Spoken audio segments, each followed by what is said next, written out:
again. And we're live. Hi, I love being alive. That was quick. Yeah. Happy Thursday. I'm not going to bother with a promo. I got that because, Thursday, we're live. everybody. Well, I didn't have time to flip over and find it. But I pulled up one of the first weird realities that I did, and it's so different. Oh, how so? I'll just have to send it to you. It was back when everything was very well done, and we had someone that was like doing our sound and production stuff, and it's beautiful. That's right. And I was like, "What happened, Heather?" This is what happens when you get famous. You just kind of, Well, it's what happens when you have a job that takes over. That's true. You can pay that the is bills. true. Everything was better. You didn't when have I a was job. unemployed. Yep, you didn't have a job, and I was retired and didn't have a job. What happened, Alan? I had a job for each of you back then. So yeah. Hey, Mike Lewis. Yeah. Hey, Mike. Hey, Mike. Howdy back. Wow. I was gonna say tonight's show is brought to you by Peeps. Yeah. Look at this. It looks like a pickle peep. No, don't eat them. Yeah, it does, huh? My daughter bought me a box of these today, and they came out looking like still taste good. See, you can actually get. Do Peeps have a taste? Can't you get? Yeah, there was sour watermelon. Oh, okay. Actually, that doesn't sound terrible, except for the fact that it's a peep. Well, it's just marshmallow goo with sprinkles. No, it isn't. It's a peep. Well, I'm excited to talk about tonight's movies and the series because I enjoyed both of them. Oh, yeah. Excellent. Definitely. I had to rewatch Masters of the Air. You watched it twice? Well, no, parts of it. Parts of it again. I thought it was excellent. Hadley had said maybe a month ago or 3 weeks ago or something. She was like, you got to try this. You got to watch this. I was like, I'll get to it. And I did. And it was great. She was right. You were right, too, because you had said it before, too, that it was really good. So I'm very happy that I watched it. Not only was the series good, but the after documentary was really good, too. So if you hadn't watched it, watch it. Yeah. Oh, the professor and Fred have no power in the wilds of New Hampshire or in northern Massachusetts. Their juice is out because there's like 87 feet of snow up there, Mike. Holy crap. So they have Isn't it snowing where you are, Alan?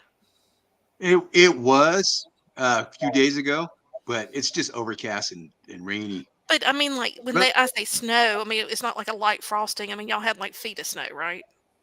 Last month. It's been a different winter than it was last winter. Last winter was horrible. Last winter seemed to last a year. I remember. Yeah. We haven't had winter yet. We had a couple of cold days, and it's like it was beautiful today. It was like 70 degrees, but windy. So. Oh wow. So I mean, I think of Nevada, and I think of like sand and scorpions, and hot. Hey, Tony. Up in the mountains. Hey, Tony. Everybody's starting to say it like this. Now. Hey, Tony. You got to say it like this, Rich. Nevada. Don't say Nevada. Say Nevada. Nevada. Yeah, Nevadans get crazy if you put an A in there. Nevada. Nevada. They get weird. It's like, I'm now so confused. I don't know how I say it, so I'm going to say it the wrong way, probably unintentionally. Hey, Landa. Hey, Landa. Are we going to start with, you want to do Force 10 first and then go into Masters of the Air? Or sure. What do you want to do? I did not know that I had seen this movie until I heard the music.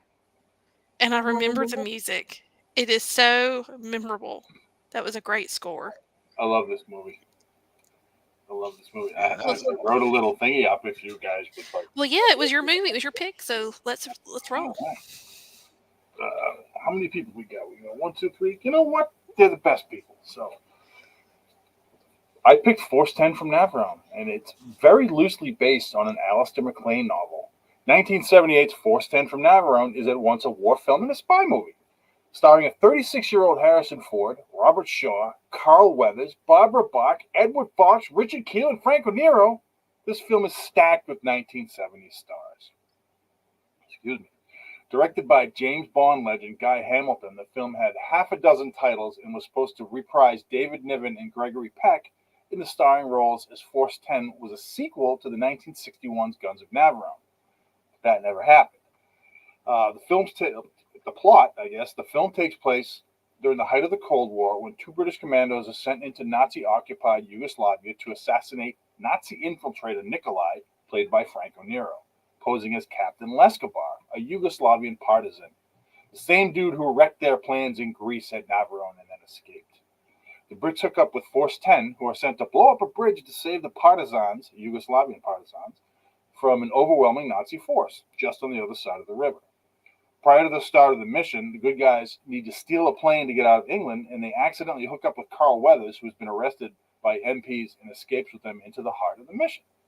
The plane they steal shot down by German planes, and our heroes crash into the Nazi-occupied Yugoslavian hills, where they meet up with Allied sympathizer partisans led by Richard Kiel and Barbara Bach.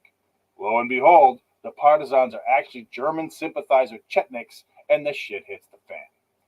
Barbara Bach helps our guys escape the Nazi clutches as in a triple cross. She is the daughter of the head of the partisans and frees our fellas for them to run amok and do their thing.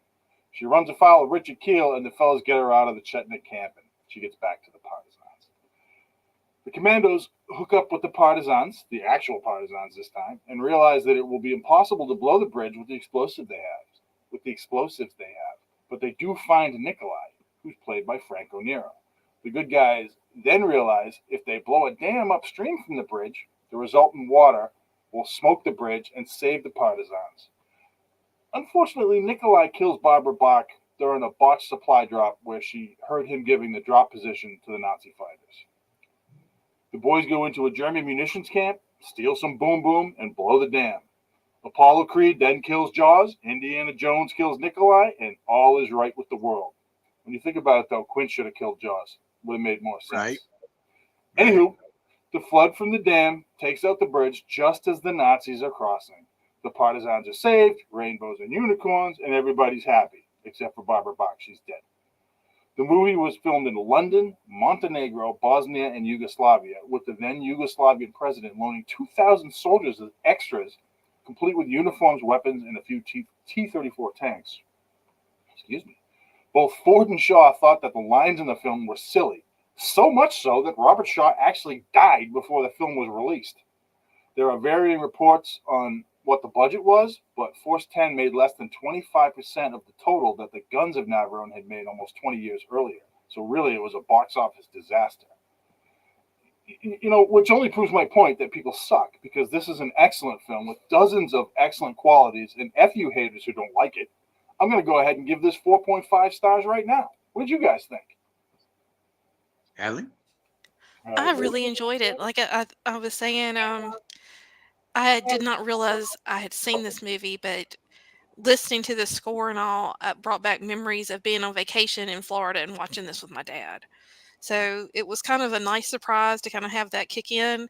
But all in all, it was a great movie. I was interested to see the many characters from the James Bond verse in there, Barbara Yeah. Bach and Jaws. But how big was that guy? Because he just towered over How Carl tall was Weathers. Richard Kiel? Oh, yeah, he was huge. Richard Kiel was 7 feet 1 inch tall. 7 feet 1 inch. It's like the size of a Jeez. Sasquatch. He's a big dude. Anyway, it was great. I was on. Like I said, I hadn't seen it probably in a very long time, and to it be, it still I wasn't expecting the things that happened. I was still pleasantly surprised. I'd forgotten enough that I really enjoyed it, and up until the end, I felt like it was a great job. Good pick, Rich. Good. I'm glad you liked it. What about you, Big Mike? Oh, I remember the original Guns of Navarone. In fact, when I was a kid, I had that play set, with the big mountain, with the cameras and everything. With the elevator in the so back, cool. the yellow elevator? Yeah, so did I. Yeah, with the elevator. Yeah. So I was a fan of Navarone. And then when this came out, I was a teenager, and we had Harrison Ford, Robert Shaw, Barbara Bach, Carl Weathers, and these people were all big in the 70s. And so it's a good movie. It's a good movie. I watch it every once in a while. It's got such, like Hadley was saying, the Bond verse. It also has a Star Wars verse in it. Yeah. Because some of the Nazis and Indiana Jones were in Star Wars. And one of them was Gold Leader, I believe. The one that he goes down to drop his bombs and he gets killed. He's got like 3-4 lines in it. And then the Nazis are in Indiana Jones. Indiana Jones fights some of those guys again. I mean, it's just so much of pop culture wrapped into a movie. All these people, Jaws, Spy Who Loved Me with Barbara Bach. I believe she's Ringo Starr's wife, right? I believe you're correct. Yeah. And so Barbara Bach was big too for, Heartbeat back in the 70s. Robert Shaw, this is the last movie that he completed. He was filming Avalanche Express, which is another kind of a fun movie. And he died during the filming of that, so he didn't complete that one.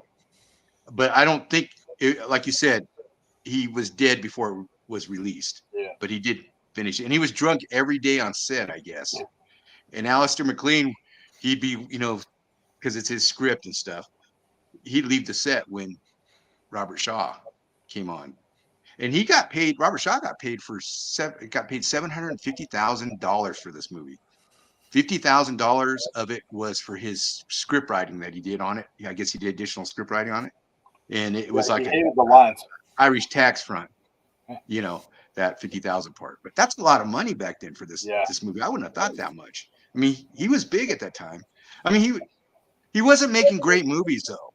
You know what I mean? Some of his movies that he'd made after Jaws weren't the best. I read where he said that he did not like making movies anymore. That he didn't. That some of the lines he was saying he just thought were stupid. And exactly. This was probably his last movie. Yeah. Yeah, I think it was. Did you read where he got beat up? He got jumped. Yeah. No, I didn't know that. He got jumped while he was reading. He had gone off to read lines or something away from everyone and got jumped by a band of, I guess, vagrants. I'm not really sure. I wonder if Alistair McLean hired them. Probably. They hated each other. Right, yeah. Alistair McLean, he's written some. I read a lot of his action books, and they were fun. His are over the top, especially for that era.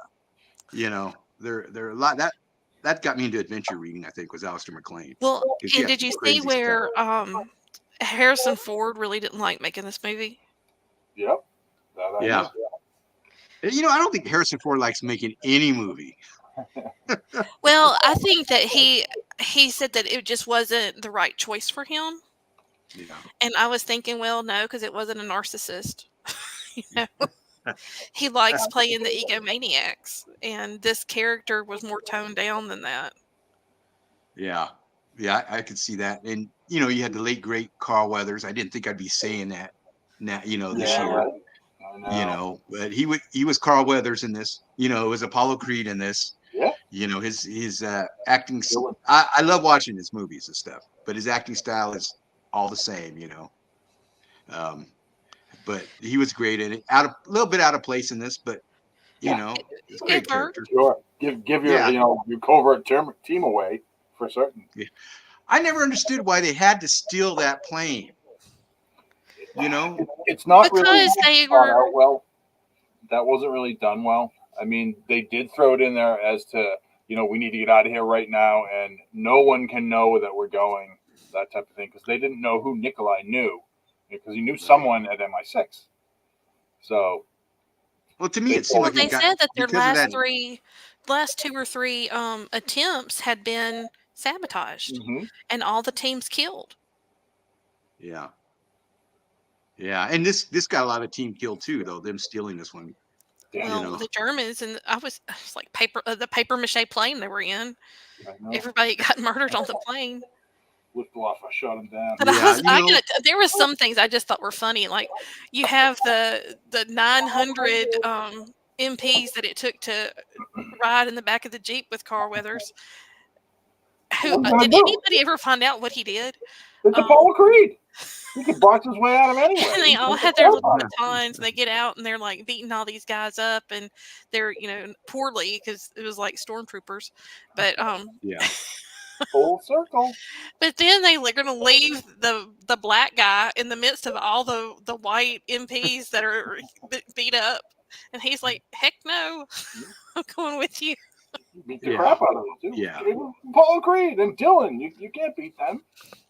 Well, we're leaving out the Django himself, Franco Nero. Yeah. The 70s spaghetti Western, right. Icon there. He had a great part in that too. Yeah, he's a karate guy. He's a martial artist. He was the spy. He was Nikolai Lescavar. He had the prettiest eyes, and I just wanted to believe him when all those 20 soldiers got killed, and he was just all watery-eyed, like, oh. And I was like, oh, he really cares. Look at this beautiful man crying.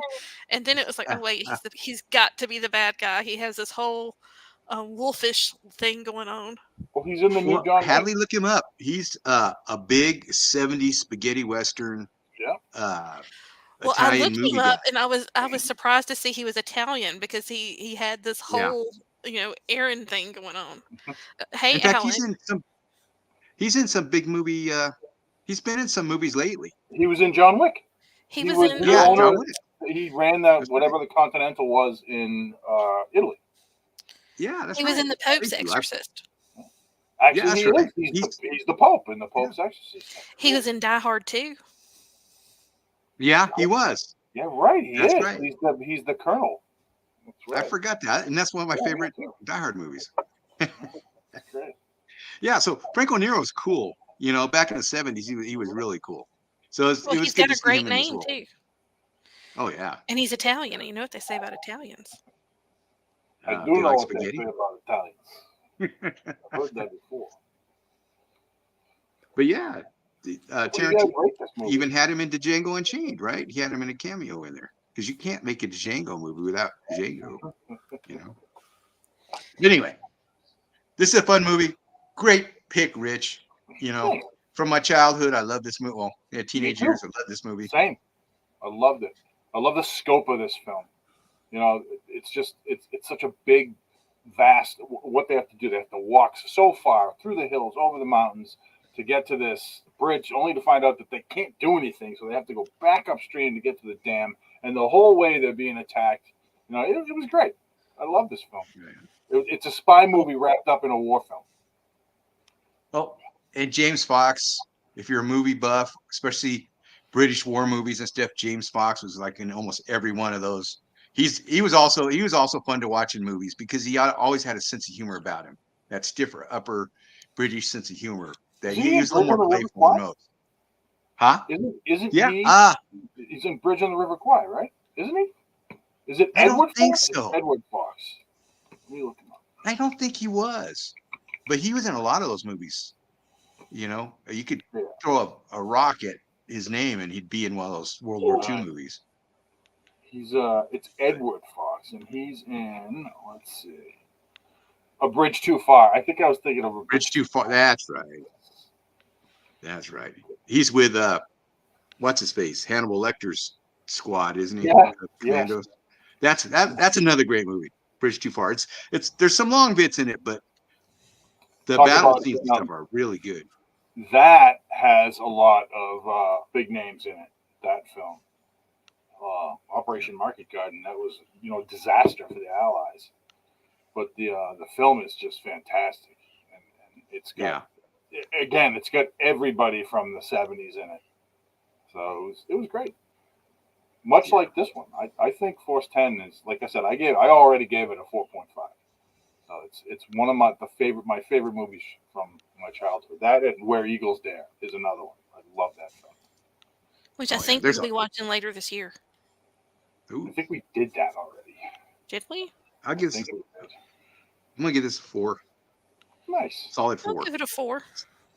It's a fun movie. Good pick, Rich. Nice. Good pick.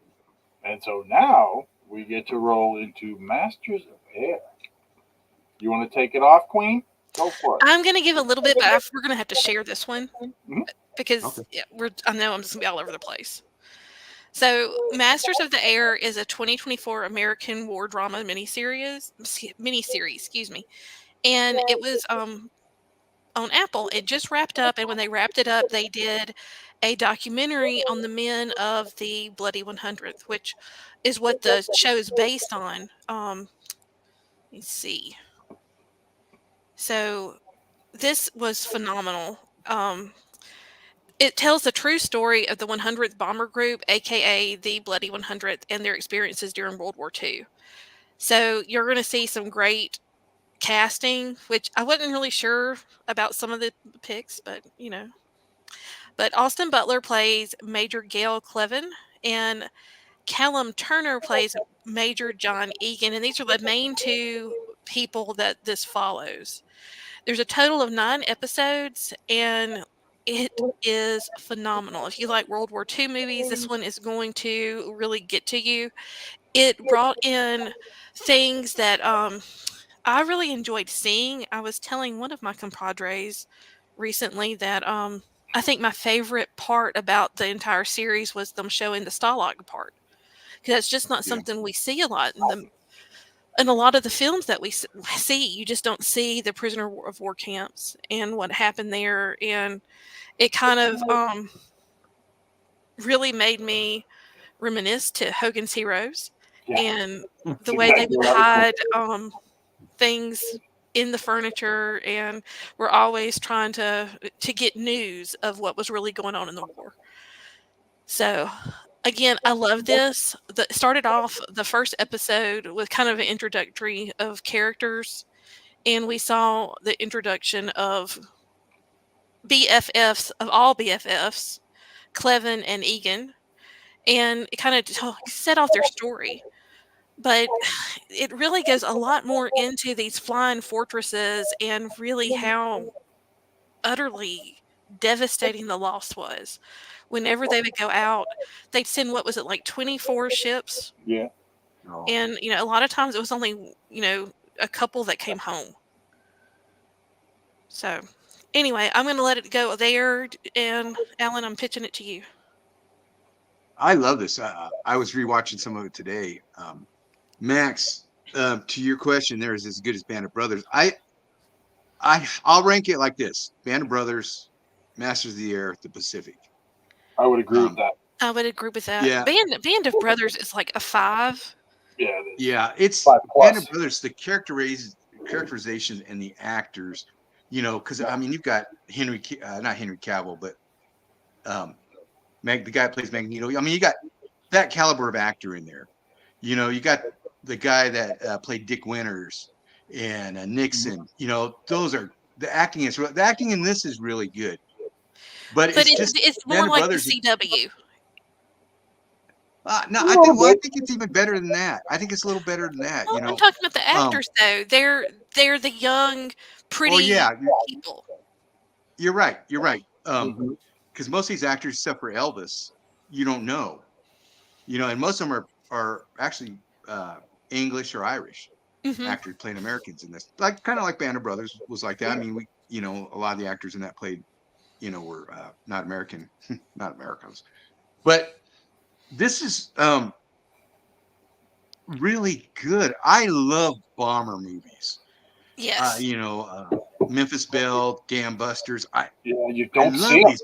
The War Lover. I love the real stories. Right? Yeah. Oh yeah. I mean, but we didn't have those when we were growing up. We had these fictitious versions of it. And just the thought of these guys climbing in these sheet metal planes, and the Germans are throwing up nails, metal, shit that just flies through their plane and eviscerates them. And then you got the Stukas and stuff attacking them. I mean, you had to have balls of steel, and that had to wear on you. That just had to. Yeah. Knowing you had to go up into that belly guns. Huh? Being in the belly gun when you're sealed in there. Oh my god! Yeah. Oh, that if the window breaks, it's 50 below, and the guy froze his hands to the gun trying to move the gun. I mean, it was insane what they had to go. Oh yeah, absolutely. It's like being in a submarine. It's just terrifying for me. Yeah, Oh, I mean, they ask a from lot the of these pilot. guys. They ask these guys to go up and die, Yeah, basically. and they did. Yeah, and yeah. And did it So again and again and again. yeah, You so know, this is portrayed really well. I think it really shows how these guys felt and how it got on their nerves. And um, um, uh, I'm trying to think of his name. The one guy that they put him on rest and stuff, and he couldn't wait to get back in the air. And then he could go home. He completed his 25th mission, and he could go home, but he stayed. Uh, and he's a real Rosie. guy. Rosie. The It guy's was name was Rose. Rosie. Yeah, Rosie. Yeah. Yeah, Rosenthal. Yeah, Right. yeah, Rosie. Rosie's Riveters. I mean, this was really well done. The thing with the Pacific is you didn't get the characterizations that you did in Band of Brothers in this one. It was a lot of action, a lot of it was brutal. And it's a good series. I mean, definitely a good series. But I would say this is behind Band of Brothers. well, the 100th Bomb Group flew their first combat mission on the 25th of June 1943 and their last on the 20th of April 1945. During those 22 months, they were credited with, get this, 8,630 missions with the loss of 732 airmen and 177 aircraft. That's I, insane. I believe that was more. They lost more soldiers than the Marines did at taking the Pacific Islands, I believe. It said that they would go on several months without any casualties, and then on one mission might lose half the group. I just don't know how you could do that.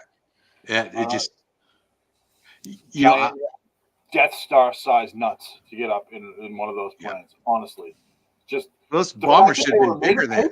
I mean, they're just that little tiny, quarter-inch of sheet metal. In some places it was an 1/8 inch. That cost nothing. That's what I really enjoyed about this, was how it really showed you things you've never seen before in a war movie, such as the mechanic in the wheel well as fixing the plane as they're taking off. Yeah, that was pretty amazing. And that happened. And then you saw when they were crashing and the guy couldn't get out of the plane because of the velocity of gravity pulling the plane down. It changed the way the plane was, and he couldn't get to the door to get out. He finally did, but I mean, my hands were sweating so bad during that scene. Because it was like he was trapped, and he's trapped in this burning, flying plane with all these dead bodies. He can't get out. And even if he does get out, can he not get shot down by the fighters? And it was just, oh man, it was intense. And he had to leave his buddy behind. Yeah. Oh, yeah. Yeah. Because he couldn't open the door. And he carried that with him forever. Yeah, sure. Oh, yeah. And another good thing about this, I mean, they call it Masters of the Air. But there are several episodes towards the center and the end where the focus isn't on the bombers. It's on the bomber pilots and, the crews that had either been shot down or had to bail out, who are now in a prison camp, inside wherever they were at the time. But eventually it becomes Germany, and eventually they get marched towards Berlin. And there was a lot of, several hours of just what they were doing in the prison camps. And I thought that was really well done. Well, the thing that I liked was, first off, I liked the tribute that it gave to the Tuskegee Airmen, who I don't believe get enough credit. Yeah.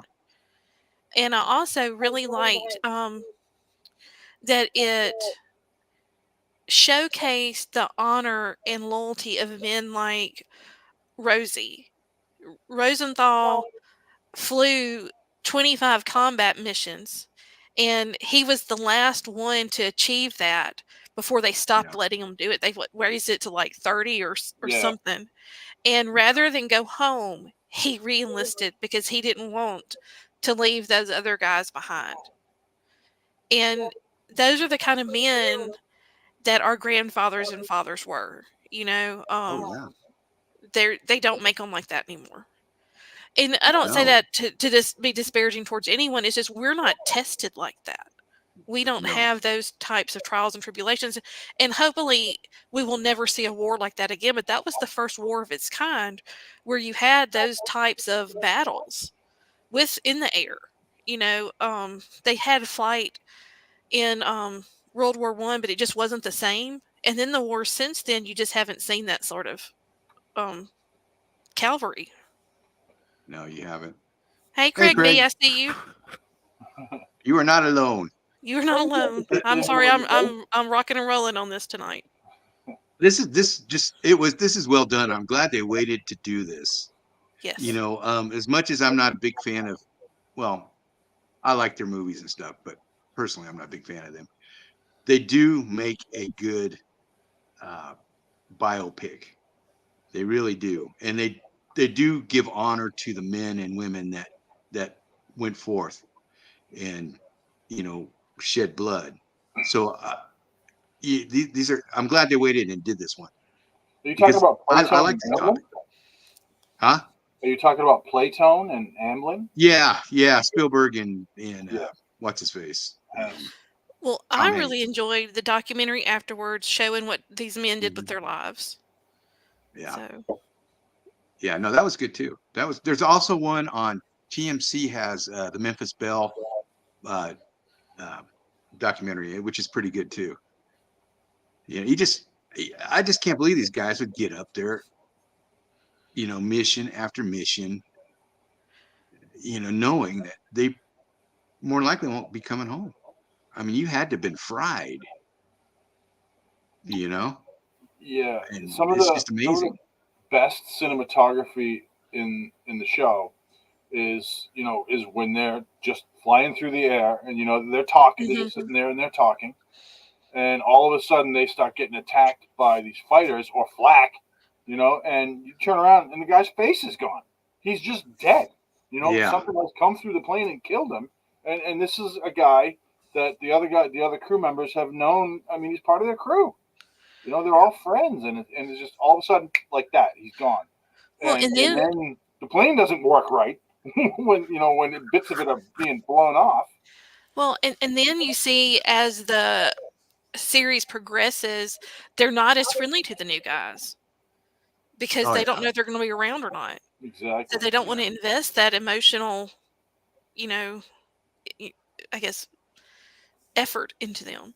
Well, that's one of the reasons that Rosie re-enlisted, that he re-upped, is because he knew that with the amount of people, the amount of the crews that were dying in the pilots and all the airmen that was dying, they needed to refill those positions, so they brought in new guys. But the new guys, just no matter what training you have, it cannot prepare you for what goes on out there, and they would die. Send in new guys, and they would die. It was just, and he said, we need an experienced pilot to make that not happen. And that's one of the reasons. I mean, the guy was a legit hero. All of them were. And it's like the way that the whole group took it when Egan went down, or Clevin. Excuse me, Clevin. When Clevin went down, that was just a big loss. And from everything that I had read about him, he was just like kind of a larger than life hero to all of them. Yeah. And it's just like I said, it was just fascinating. It was really. And I'm going to say this, in the episode where Egan goes down and he's taken through the streets of Germany. I don't know was it Dusseldorf or it wasn't Berlin. Oh yeah, I forgot. Yeah. Hamlin, maybe? Was it Hamlin? Anyway, I mean, that was brutal. And I'd never thought about something like that. I mean, I've heard all kinds of war stories, but you just don't think about, this is that asshole that's been bombing us. Kill him. Yeah. And even if you understand how war works, you can't let go of the fact that's the person who, dropped the bomb that killed your entire family. Yeah. Well, you know what? Don't start shit. You won't get bombed. Right? Well, what did the president say? The Nazis wanted this. They're going to get it. They're getting, they asked for it or whatever. They're getting it. I don't. Killing women and children is innocent. Well, that's what bombs do. Yeah, but it's war. And it's war. It was a world war. Yeah. That's how we stopped them, right? We just pounding them, you know, move forward.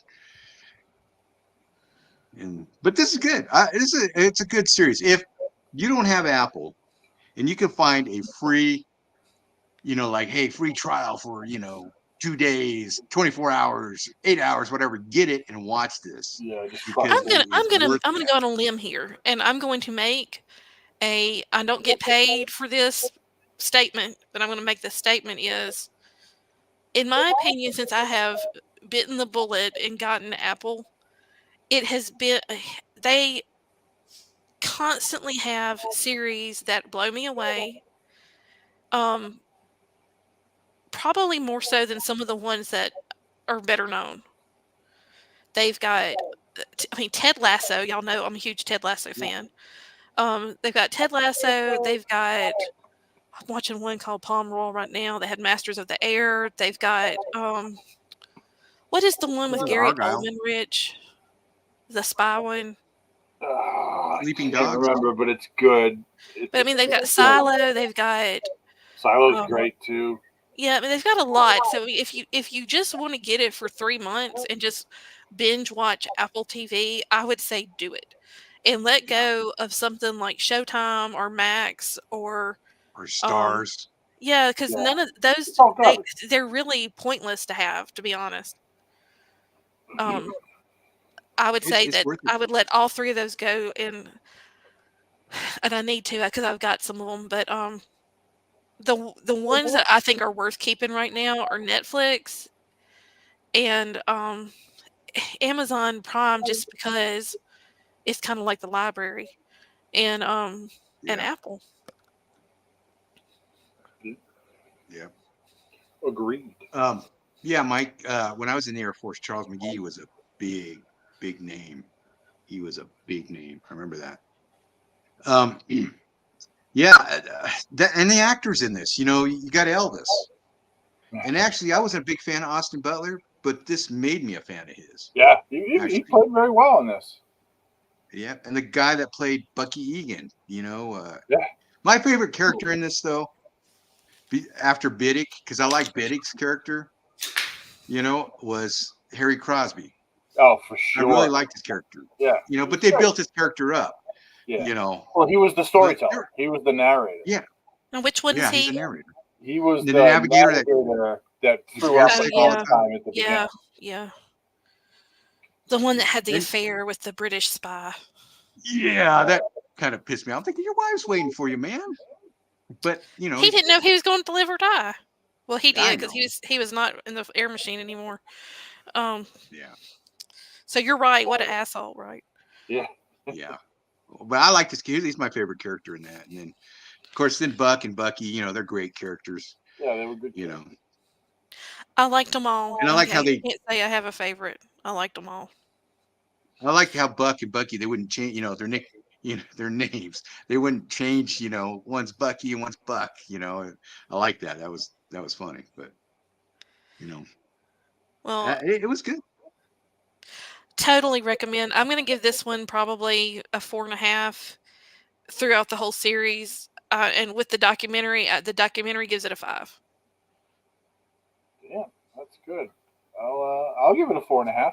I actually didn't watch the documentary, so that's gonna have to happen. Well, yeah, because it adds so much to it. Well, I know these 2 people that have highly recommended it, so and I trust their judgment, so I'm gonna give it a go. These 2 people who will remain nameless are probably awesome. Yeah, and have good taste. And would not steer you wrong. I give this one a 5. I love the bomber stories. I love that, and they really brought this to life. They really did.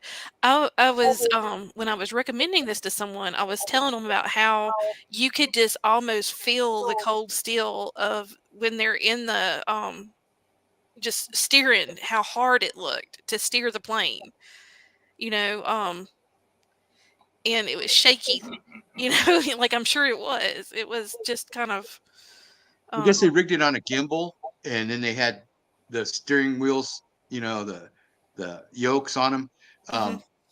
So they had to fight it. So when the planes are, you know, they're really fighting with this yoke, you know, so it made it look realistic that way. So I they put liked a it. lot into it. They There was a built, lot. It had really good. It had some really good battle scenes. I would have liked to have seen more, yeah, but yeah, I can't imagine the thing that really, really kind of hit me is, oh shit, that would be terrible. Was seeing those and knowing how proficient the Nazi fighter pilots were, and seeing them coming towards you, and you knowing that you don't really have any defense. There's yeah. no, it's just you, and seeing them pick off the people who are with you one by one, you know, and not being able to do anything. Until the P-51s came along, the Nazi planes were just so far superior to anything that was Yeah, better. P-51s changed the war. Yeah, they did. They did. The Japanese What's that? Zeros were a good plane too. Those Oh, Zeros yeah. were great. What sucked is they didn't have the range that the bombers had. Yeah. That's too bad. Well, they But just took off yeah, from different no, places. And they couldn't no air refueling back then. no, no. And the way they did the Tuskegee Airmen, and that was good. That was real good. And because I hadn't really read a lot about the Tuskegee Airmen, and it showed you their sacrifice on Yeah. that. It doesn't go into their true sacrifice. A lot of them were sterilized and they did experiments and Yeah, horrible things to them. But yeah, yeah. but and y'all can, my history isn't great because I just don't have a lot of knowledge on it. But I want to say that they were by the time they were up and flying, that you know the bombardiers were wanting them to escort them because they hadn't lost any planes when they were escorting them. Is that, I don't know how Yeah, I've accurate heard it is. that. Someone can fact check me, but I want to say that's pretty accurate because they did not I've lose. heard that. I've heard that. They were they were good, and those guys were really they overcame a lot to achieve a lot. Yeah. So Well, and like it's I said, I nice. was glad to see it. What's nice, you see at the end of the series, they show what happened to all these guys in Hmm. their, in the future, and it is interesting. Well, a lot of those It's really Tuskegee interesting. pilots went on to teach college, and Yes, Yeah. they did. if they didn't stay in the military, that is, they went on to to. I mean, it was really good to see. But I loved that like it showed Egan married another pilot. I don't know if y'all saw Yeah. that, but They did. like they Yeah. got married, and Um, Rosie met his wife, and they got married like a week later. You know, they And were he the passed first away Black before her. American pilots. And wasn't she interned in Arlington too, right? When she passed hmm away. I yeah. wish it was. Yeah. Rosie went on to be at Nuremberg, That's right. Oh Yeah, yeah. no, and Wasn't that she no, was a prosecutor at Nuremberg too. That's right. Because when he gets shot down and he gets picked up by the Russians, which is kind of cool, they showed that Yeah, part that of was it. interesting. that was brutal. Yeah, Yeah, and I'm glad they didn't kill him. But when it showed the prison camps that way too, so it gave, and him being Jewish, it gave him, okay, this is, I know what I've been fighting for. Now I really know what I'm fighting for. You know, well, that was that also that the was good. introduction of the concentration camps. Is That's what I when meant. The concentration camp. I didn't mean yeah, the prison. I meant concentration right, camp. right, right. They that was, and they showed what the Nazis had done, to the prisoners before they left. They're like, yeah, we're just gonna kill and burn you, and they just took off. It was vicious, and he saw that, and he was talking to the Russian guy, and the Russian guy's like, yeah, we found a few of these camps so far, and it just hits you right in the feels when you think about what those bastards did to just Mhm. people. They're just animals. Like, oh, It's awful. terrible. I mean, and the thing that really gets to me on a level was when hope was restored to those guys at that Stalag that Egan was at. They overthrew them.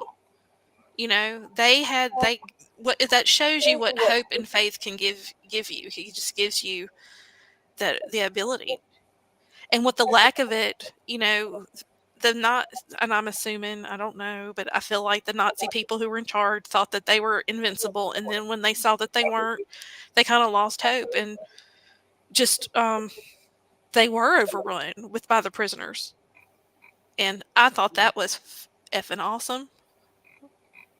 So Now, have you ever watched Steven Spielberg's Amazing Stories? You ever watched that series? yes, I They was had an thinking I was episode like called little when they came out, but yeah.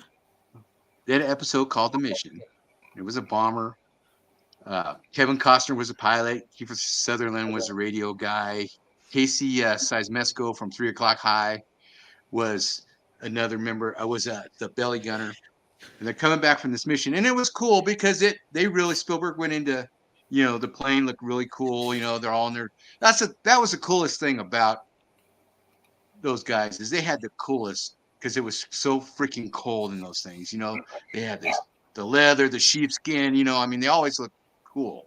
But in he went full out on this production, and they lose their landing gear, so they're gonna land on the belly, and Casey Siemesco is gonna be squashed. Yep. And there's a miracle that saves him, which is it's kind of cool. It's a good story because there's a bunch. I think Christian Slater might be in it too. There's a bunch of actors from the 80s. I remember it, Kevin but I don't Costner. remember what happened. I remember seeing it. I remember some of the things you just said, but I can't. I need to watch it again. Yeah, we need Yeah, to all watch that.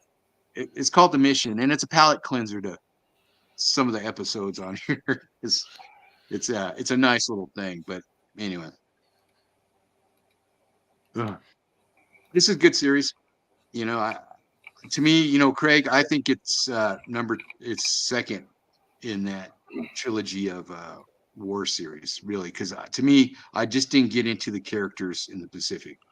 I didn't know who died, until okay. And me, I'm one of those people that this actor, that actor, this actor, Well, and the it just Pacific for me, I think that it lacked the storytelling ability because yeah. it didn't have the countryside and the people who lived in the towns. It was on an island, and the only people there were our enemies, and they're so foreign to us. There was not a lot of crossover, you know. Yeah, I can see that. The Yeah, I've never Japanese seen were that one, brutal Craig. too. The Japanese were brutal killing machines back in World War II. Oh yeah. I don't think there were any bad fighters in World War II. Everybody was out for blood. Everybody was out, to do whatever they needed to do for their country, and they fought for their very lives and for the lives of the people that they loved. So I mean, you had Americans that were every bit as savage as your worst Nazi or your worst Japanese person. I mean, in Italy, they did the same thing. Monte Cassino. It was, oh my God, what a bloody battle that was. And people butchered each other. It was just, it's really an awful, horrible thing. And some of these movies that we watch, and we watch this happen, and we go to bed and go lay down afterwards. And if you really think about it, what a horrible thing it must have been. On either side, winning side or losing side, because there's no way if you were the winner that you got through it without doing something horrible. You had to do something horrible. So it was just, we're very protected. We are. Americans really are. We are. Well, yeah, because I was watching. They were talking about when we rolled through Italy, and they were talking to some survivors, some female, and she said, that we're at the mercy of the American and the British troops. They've taken over all our bakeries, everything. They feed their troops, and then we're, begging for scraps. Which I never really thought of it like that, But you got to feed your army. You got to move your army, keep going, because there's a world to save. But there were things that happened. I mean, and I'm guessing that things happen in wartime. That's just very brutal. But yeah. I don't. Yeah, I don't know, Craig. Why they didn't go into more. I mean, they did have some skin in it, but that's just you, though. I do like the part where they mixed it up with the British aviators. That was kind of good. It was brief. Yeah. It was crack. And and we flew in the day and they flew at night, and we were more accurate, but we paid for that. Yeah. Oh man, the whole thing was brutal. That's all I got. I can go on and on and on and on. Yeah, me too. I'm good with that. Like I said, for me, that was a 4.5. I thought it was great. I will definitely watch that series again. I've watched Band of Brothers probably 10 times. And the Pacific I've only seen twice. And the first time I watched it, I didn't like it. But then we did it a little while ago, and it was good. I thought it was really good, actually, the second time I watched it. It's interesting. Yeah. It is. I think I've seen it twice, too. Masters of the Air was better than the Pacific. Yeah. I felt like you, too. First time I saw it, I didn't really like it as much. But then second time, yeah, it was pretty good. Well, it was just a different kind of war, you know. Yeah. Definitely. I mean, it was a lot better than Wind Talkers. Hush. Yeah. Well, Nicholas, it could have been a better movie, Wind Talkers. Well, I mean, yeah. It could have been a better movie.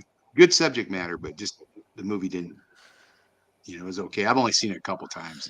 Well, I watched a movie called Bombardment that is I think it's a Norwegian or Swedish film about World War II. And I'm going to look it up for y'all real quick. Which I probably can't because I think my dog knocked my phone off. But let me look it up. But Bombardment, after I watched Masters of Air, because I really like these kind of movies, I just started looking for some I haven't seen that might have a little different take on the war. And I watched, and what was recommended was Bombardment. And I can't spell it. Bombard. How do you spell that? Bombardment.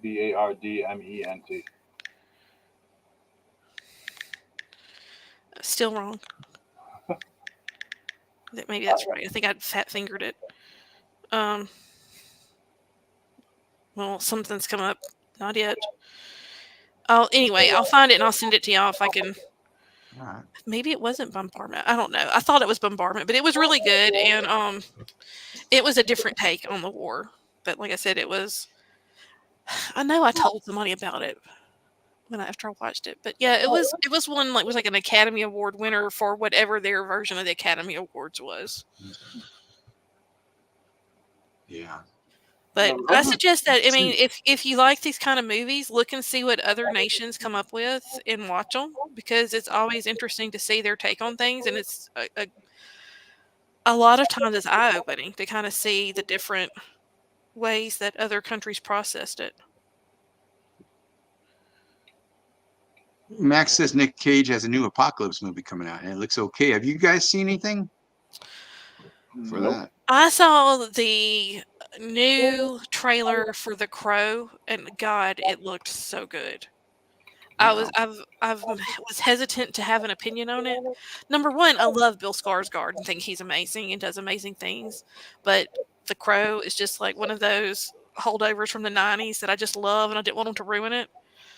And it looks like a different story, but it also just looks so good. And the trailer showed some really great effects. Huh. So I can't wait for that. Yeah. He's a fan too. I believe Skarsgård's a fan of the original Crow. So. Oh, I thought you meant a fan of ours. I was like, well, that's cool. No, I mean, hello. I'd love to have him on. Yeah. I think Bill Skarsgård is a beautiful person. Memphis Belle was good, Craig. It was good. Had a good cast. Good movie. It's one of my favorites, but I can't find it anywhere playing. I was looking for it after I watched the series, and I found the documentary on it. But yeah, Mike, I don't think Roadhouse remake sucked. It was fun to me, but yeah, the new Nick Cage Apocalypse movie is called Arcadian. I don't know anything about it other than the title. Oh, excuse me. It's called The Bombardment. The Bombardment. Oh, that changed everything. Now, Norwegian movie? It is a World War II Danish movie. No. And it came out in 2020. Otherwise known as The Shadow in My Eye. And I'm not going to try and pronounce that in Danish. But it was very good, and I think I would like it if you like that sort of thing. Oh. Yeah, that'd be good. right. It is the British Royal Air Force's mission to bomb the Gestapo's headquarters in Copenhagen. The Gestapo. The raid had Those fatal guys are assholes. consequences as some of the bombers accidentally targeted a school and more than 120 people were killed, 86 of whom were children. Wow. Yeah. There's another Dutch movie called The Forgotten Battle too. That's on. I think that's on Netflix. Or I know The Forgotten Battle. Both of them are on I Netflix. saw that, Sorry. actually. Should have mentioned. Should have led with that. Yeah. You can watch those Yeah, on check those Netflix. Somebody saved me here. The Roadhouse. I didn't think the Roadhouse movie was bad. It was fun. So I haven't seen it yet, but I just read today, or it flashed on, Facebook, which of course no one would ever tell a falsehood on Facebook, that it was like the highest grossing movie of all time for the span it ran in, for that whatever film company made it, for that film company. I watched it. I haven't seen it, so I'm one of the people maybe that it was watched like a it. weekend or something like that. But they said it pulled in ridiculous money for whatever weekend it ran. And like I said, I haven't seen it yet. I don't know that I'll ever watch it. It's Roadhouse was kind of an iconic film that it ain't broke, don't fix it. That's it. It was like if Roadhouse and Cocktail had a baby, it would be Jake Gyllenhaal in Roadhouse. Okay. See, did you like it though? Did you like it? I mean, was it a fun movie for you or no? Really, Alan, I don't even remember much about it.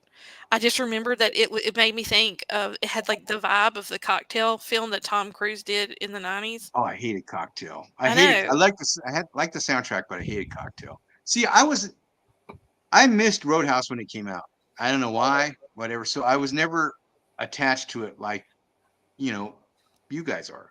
Oh no, wait a minute now. I'm totally not attached to it. I'm not trying to be like, Well, but Roadhouse and Dirty Dancing, they're like the same kind of. That's like the movies of my childhood, I'm gonna let you know a little secret, Hadley. I've never seen Dirty Dancing. I haven't either. I have not either. Okay, so guess what we're doing for my birthday?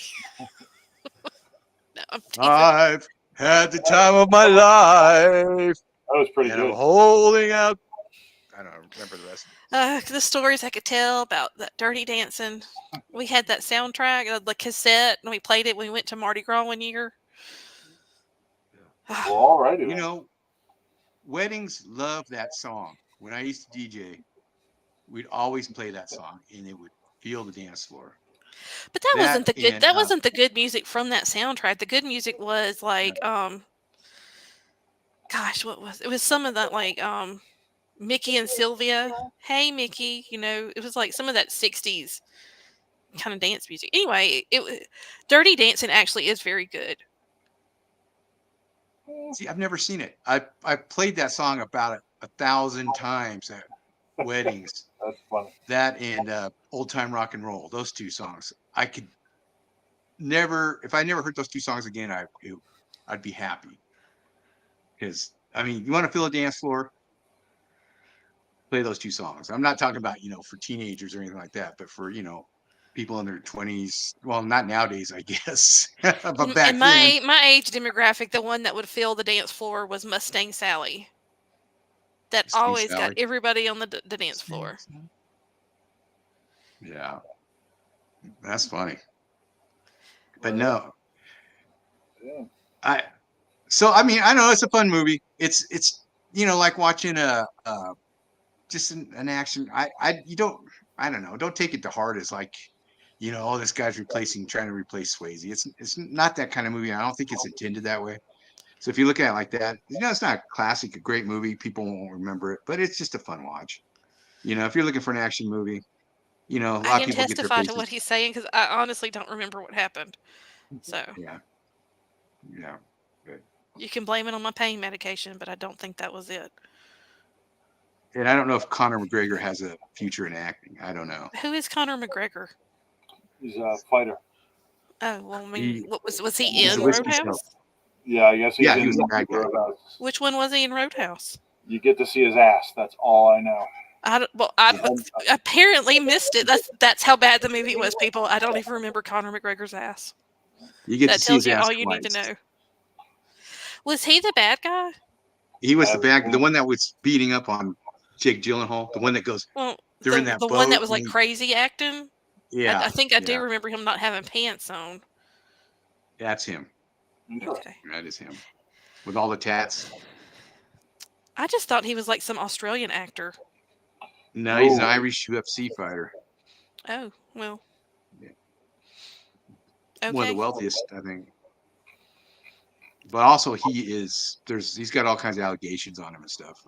Bad stuff. So he does now. I mean, he was a good fighter. Well, I thought he was like an Australian. I swear I thought he was like an Australian actor. Must have been close. You're close.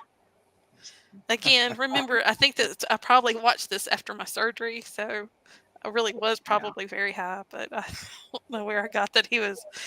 He must make me think of somebody that's from Australia that's an actor. Well, he does make, I mean, the way he acts, I don't know how this movie made so much money, because they did release on pay-per-view too, right? But if you had Amazon, it was free. Yeah, whatever I watched at home was free because I don't think I could have paid for anything if I tried. I don't know how they make money on movies anymore, really. When they stream them, when they put them on streamers. Because you buy the subscription service that only has one good movie a month on it. Yeah, well, they got that. I juggle. The only service that I don't do constantly, I'm juggling them. The only one I won't do is Hulu, because once you get Hulu, you somehow end up with Disney and all this other stuff that you don't want, and they won't let you just have Hulu. So every time I get it, I end up with like all these channels I don't want to pay for. So okay, I would like to amend my Facebook statement that I read earlier, because I'm reading it now, and it says, I'm reading something on Google. It said the Roadhouse remake had a controversial development, and one of the big issues was its decision to be a streaming-only release. The Roadhouse remake likely would have had a solid box office performance of around $150 million.